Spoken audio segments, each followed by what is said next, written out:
and welcome back to the channel. On this video I want to talk about the two main things that I see or I hear that people tell me that hold them back from buying an e-bike. And those two things are cost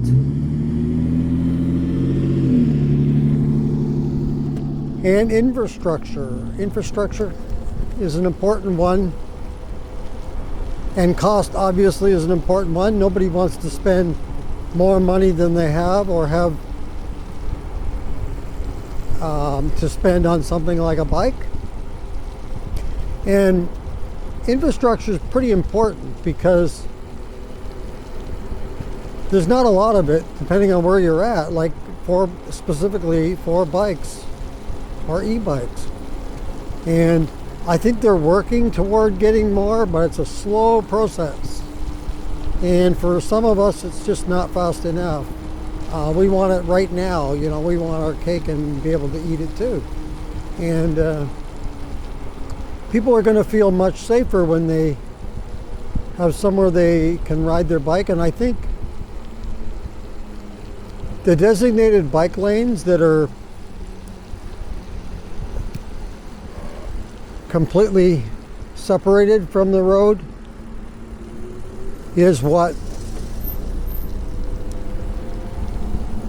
people would love the most, and I am in that category. I'd feel much safer if I was able to ride away from, you know, right completely away from traffic.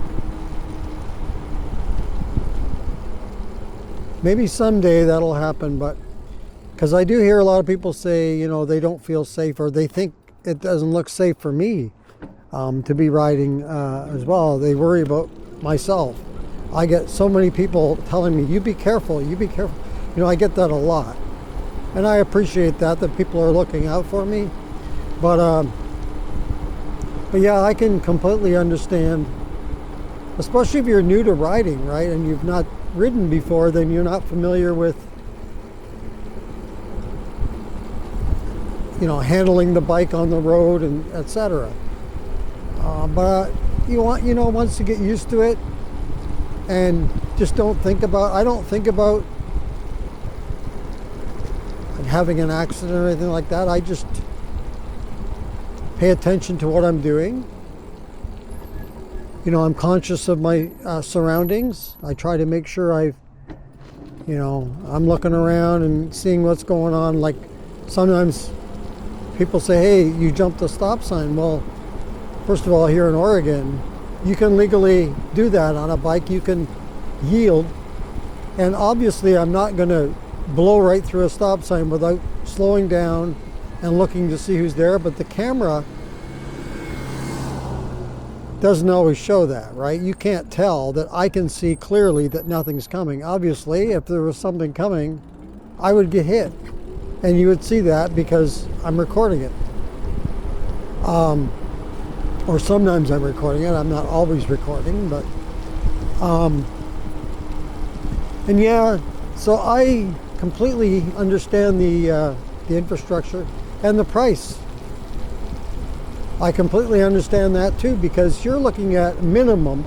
I say always a minimum of $1,000 for an e-bike at the very least, and that's at the low end.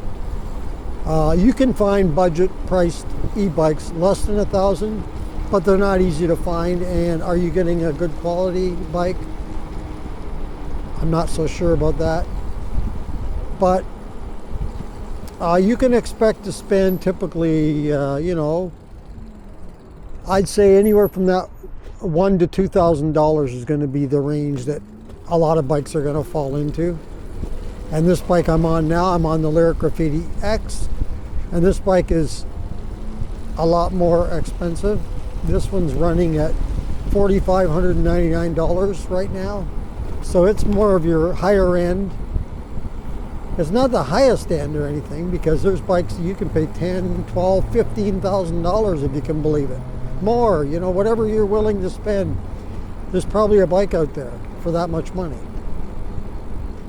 And so yeah, bikes can be expensive, and as I've said in a previous video, they can be addicting.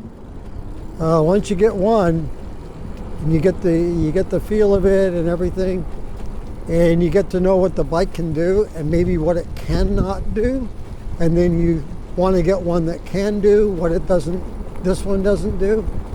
But I'm at the point now with this bike here that I think it's going to be awful tough to beat this one. I like everything, just about everything about this bike. There's a few things that I would like to see different, but you know what, for the most part, it's definitely 100% the best bike I've ever owned before. And the funny thing is, it wasn't the most expensive bike that I paid, because this bike I actually got for less, because I got it sale priced, pre-sale priced, and it's a little bit less than my previous two highest purchased bikes, and those were the Graffiti, original Graffiti, which I paid $3,300. There was no discounts at all.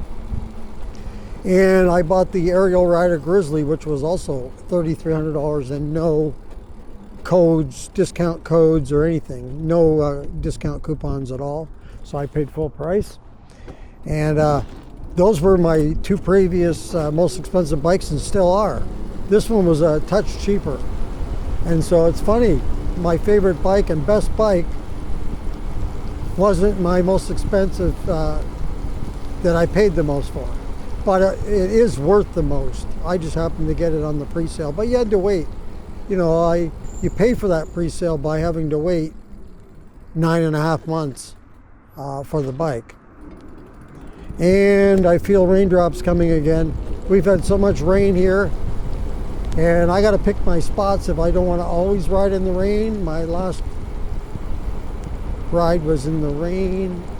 I didn't think I would get any ride in today because of the rain, but then I saw the sun pop out and I thought, I'm jumping out there.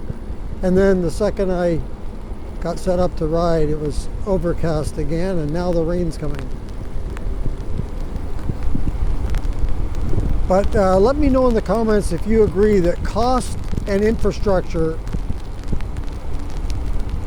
are the two biggies that prevent or keep people from purchasing an e-bike if they don't already own one. Because I think that's the two I hear the most.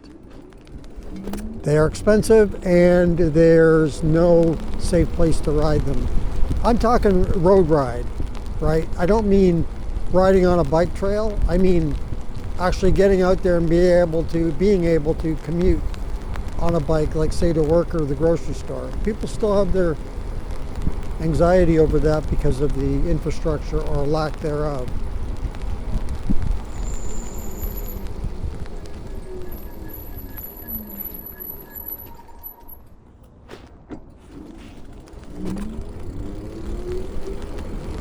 Hello.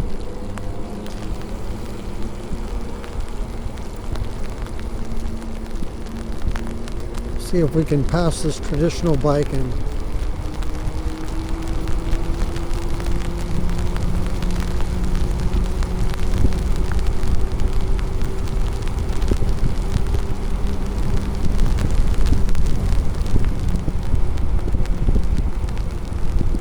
rain's coming down harder.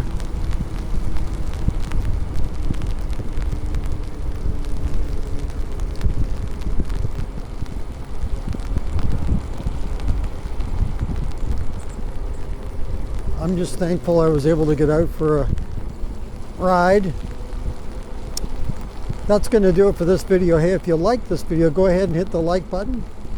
If you'd like to subscribe to the channel and support us, thank you very much for doing that. Just hit that subscribe button. If you want to be notified as to when the next video comes up on the channel, just hit that notification bell. And if you want to comment on this or any other videos, go ahead and leave that in the comments below. Once again, thank you for joining me on this video. And until next time, keep your wheels on the road. See you later.